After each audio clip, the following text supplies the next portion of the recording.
and gentlemen, it is a great pleasure for me personally to honor today a distinguished alum and trustee of John Cabot University, Ali Reza Arabnia, JCU class of 1983 and CEO of JCU Limited in Milan. Born and raised in Tehran, Reza moved to Britain. There he met his future wife Laura, a young woman from Milan, and together they moved to Rome, where Reza Arabnia enrolled at John Cabot University while working for the company of his father-in-law. After graduating from JCU, Reza Arabnia became CEO of Econi, a Nigerian subsidiary of the family industries, which he turned around very quickly to success. After receiving an MBA from the University of San Diego, he became the CEO of a fledgling company called Fast, which he turned around completely into a company quoted on the US stock market with yearly sales of $170 million. He then became the CEO of JCU, turning it into the fourth global company. A trustee of John Cabot University since 1998, he has impressed the JCU community for his uncommon generosity and wise counsel to the administration to the years for the pride of all the alumni of JCU. Trustee Reza Arabnia, please stand.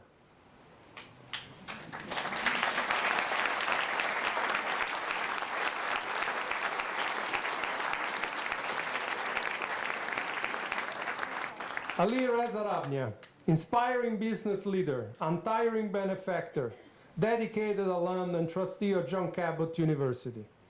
Through inventiveness and intelligence, you have built world-class companies, turning them into global realities which have set the standard in their sector. Your dedication to your loved ones and your employees is proverbial, and your generosity to those in need can hardly be surpassed, and has inspired your fellow trustees. Your enthusiastic belief in the good of dialogue across faiths and national origin has been the beacon which has lit your path to success.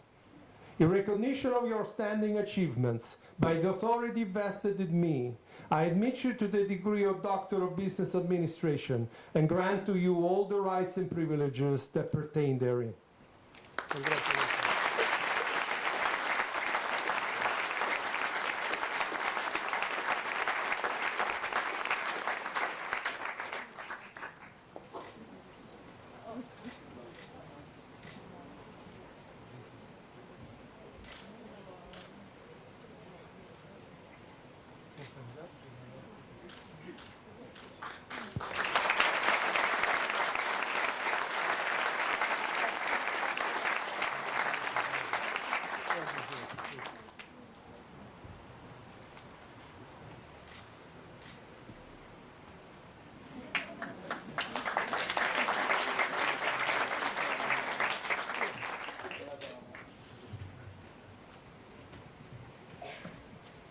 Sorry, I have to keep this.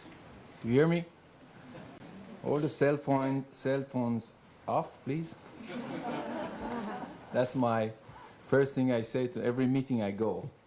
But most corporates now, everybody act like tough and big shots and get their mobiles and their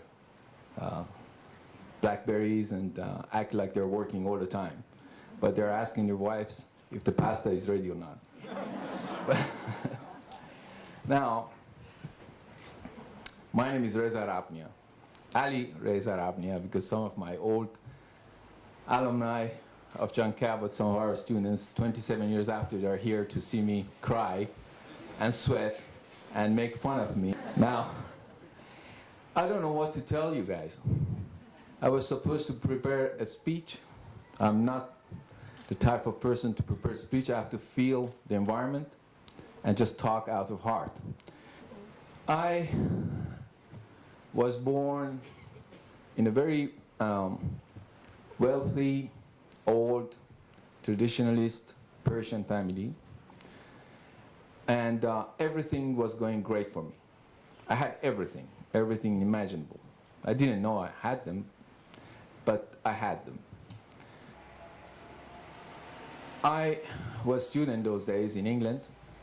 Only 3 months before, I had taken my future wife to Iran, trying to show her Iran and said, this is the country you're coming to live. Look at it and make a decision. I took my mother-in-law also, she's Italian. So I took my mother-in-law also to make at least, my mother-in-law influence my wife not to come to Iran and hopefully not to marry me. But it didn't work. She wanted still to marry me. I don't know why. And 3-4 months after, this thing happened. So all the plan was great. We had good families, we had money, we had influence, we had position, and all of a sudden we had nothing. Now, going back to Ambassador Thorne's speech, nothing is for sure. Nothing is permanent. That's the first message, if I have to give you guys. I'm not going to frighten you of what you're going to see in real life. You're going to find out yourselves, unfortunately. But that took me to John Cabot. We decided to come back to Europe, to stay in Italy. I was 25, and I started the school again. 25, everybody was a kid. All those guys that are sitting there, that they're now acting like big shots, and they are old guys, they were young kids. And I was 25, and I was like their father. And everybody coming to me, Papa, I need this, Papa, I need that, and I was taking care of that. And I became president of student council because of that, because I looked like a father, so. And it worked. We went to Via Veneto. I went to a restaurant, so-called Iranian restaurant in Via Veneto, and they said, well, I speak Persian, somehow. I speak English, somehow. I act like I'm speaking Italian, because I have an Italian wife. So, there is no way they don't get me as a waiter. I'm going to work as a waiter. So I go there. They looked at me. You imagine not this white hair and white beard. You look at black hair and black beard. And they looked at me and they said, oh this guy is really Iranian. and they said, oh, the job is gone. And I said, well, okay. There is another job I saw that you need somebody to wash dishes. I could do that. I never had done it, and they said, well, they can't. The job is gone. So it's okay. I came out, no problem. Went around, tried to look for another job. Couldn't find any job. 3 days after, I was in Via Veneto for another reason, not to have a drink. It was just going to make a phone call. And then I see the sign still out. Going down again, thinking positively, thinking that they just forgot, somebody who was supposed to work, he didn't turn up or show up. So I went, I said, well, I saw the sign is there. Do you still need the job? Need somebody to work for you? They looked at me and said, well, this guy doesn't get it. And I said, no, a little bit nasty way. And I said, please go. So, okay. I started to walk up the stairs, and then there was this guy with a suit, very nice. He followed me and told me, look, listen, you really have a look of, I don't know if you're familiar with this Persepolis wall in Shiraz.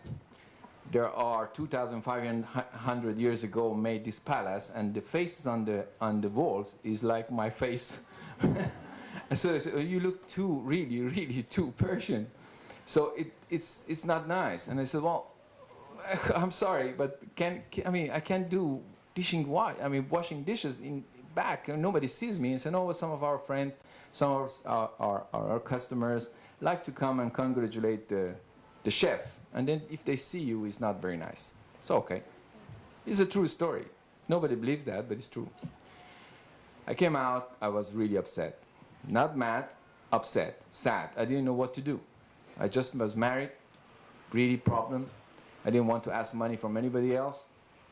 I sat there in the park that is in the end of the Via Veneto, thinking what I was going to do. Again, not being negative. Started to go around, did everything possible. Office boy, not office boy, everything you could imagine.